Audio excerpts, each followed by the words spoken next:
Well, good morning, everybody, for the Sunday morning Let 'em Run wrap up show. A little bit to wrap up, no Triple Crown updates really, but my name is John, the traveling handicapper Costin, and my partner Fred is out on the beautiful golf course in this beautiful sunny day here. And I even checked in with Wadey, and he is in Florida on a golf course as well. Me, you can see I am stuck here painting right now. My daughter's new house, so helping her out as much as I can. Let's see the wrap up show, sponsored by Briz.com for all your handicapping needs. Appreciate Briz letting us use all their tools and weapons to attack the parimutuel game. And Cases Pork Roll and the Vape Shop on Route 33 for their continued support. Let's see. Today we're going to review yesterday's races. Start with Oaklawn in the Azeri, $1.25 million Azeri Stakes. Nitrogen tried to get rebounded on the dirt again, and she came up a little bit short to a runaway winner, Claire Beret for Micah Husbands and Safi Joseph. So Nitrogen, my guess is, might go back to the grass where she's so much better on the grass, but she did hold her own for quite a while on the dirt. So expect her to be on the grass in the near future for Belmont, or I'm sorry, Mark Cassidy. Um, let's see, going over to Keeneland yesterday, the two stake races, the Jenny Wiley, amazing finish. One came up the rail to just catch Sagesta, who looked like the winner, and then looked like she was in deep waters. And then she held gamely the one challenged. They hit the wire together, the longest photo, and it came up a dead heat. They ruled it a dead heat, but all over social media, you could see pictures of the dead heat. And people are squawking that the one in the photo that they showed is past the wire. That nose is in front a little bit from every photo that I saw. So, that's a tough pill to swallow if you had the, one. For me,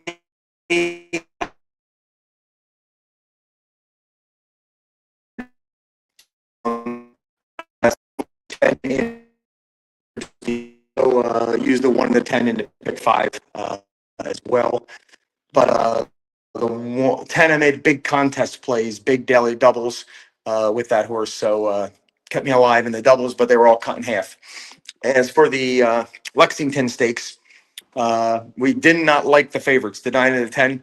The 9 total throwout for me. Total throwout, and he ran basically like that. He faced nothing at Colonial, and they brought him here, and he couldn't compete with the big boys.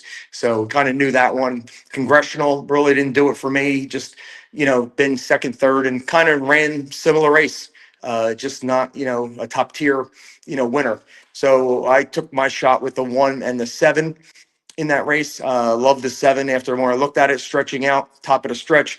Looked like a winner, possibly.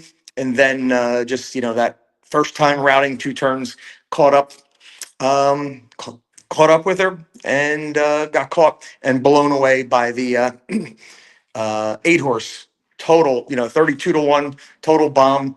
Went back and looked at it. Very tough to come up with the 8 horse, tough to come up with any angle there. But the connections were thrilled, and very nice win there.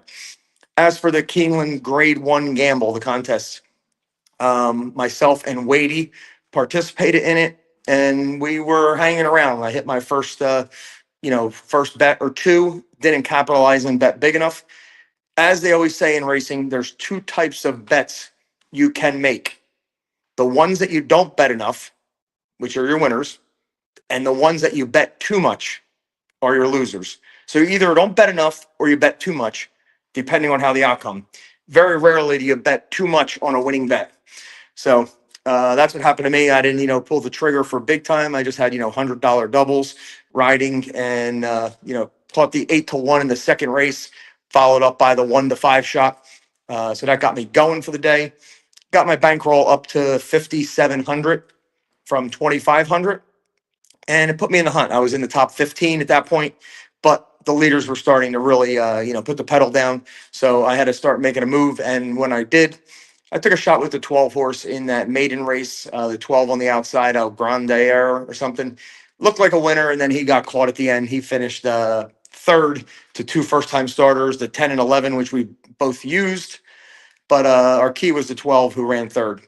Then another race that hurt was the seven horse uh, in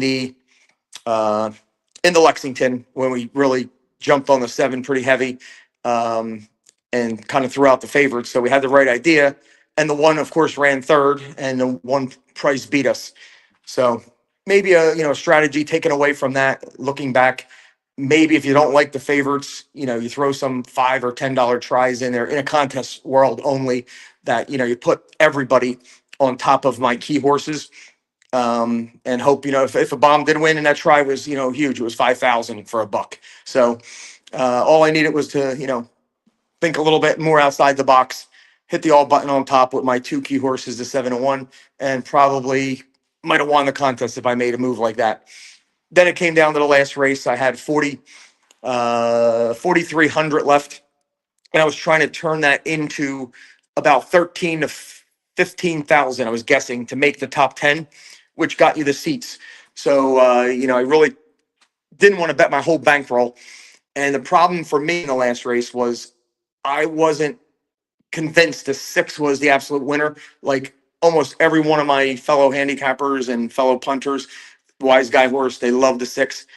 I watched the replay and I thought, it wasn't as bad as everybody was saying. So my own personal opinion, I had to use them equally, the 4 and the 6, which kind of got me, where I couldn't, box it, box the exacta to make the thing. So I had to hit tries.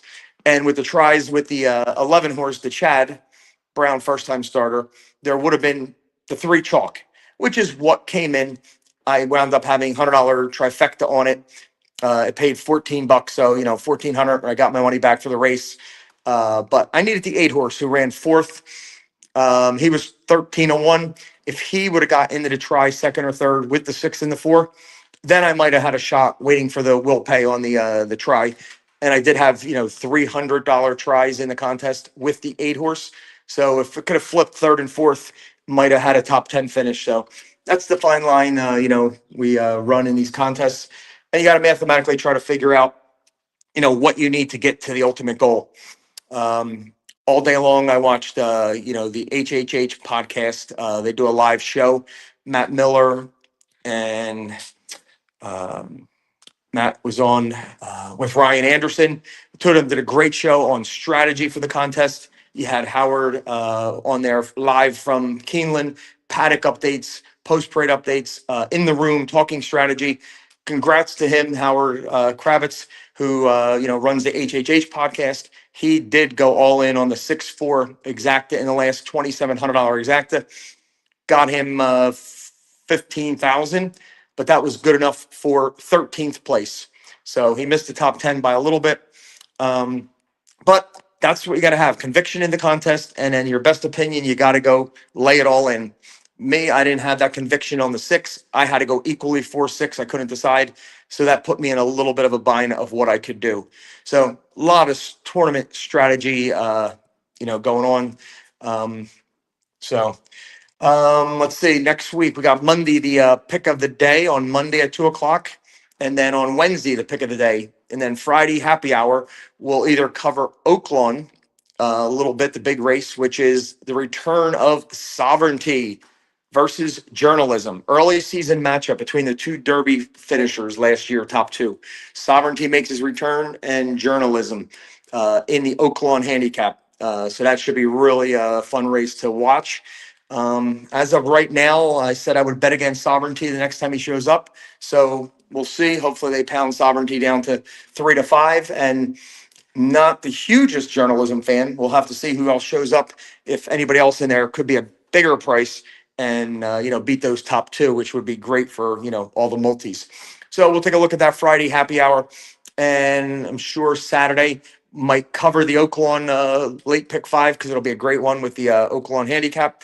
Keeneland doesn't have any major stake races. So maybe Friday we'll cover, the big race at Keeneland. And then Saturday we'll focus on the Oaklawn, the late pick 5 over there. So And Friday, maybe we'll try to dive into some derby talk, maybe some long shots that we think maybe could hit the board underneath in your supers. So, with that, it's been about 10 minutes. They're out there golfing, enjoying themselves. Let me get back to painting here, getting this wrapped up. So, thanks for joining. And we will see you on Monday, 2 o'clock, for the pick of the day. Brisnet, pick of the day on Monday. Thanks, guys. Let them run.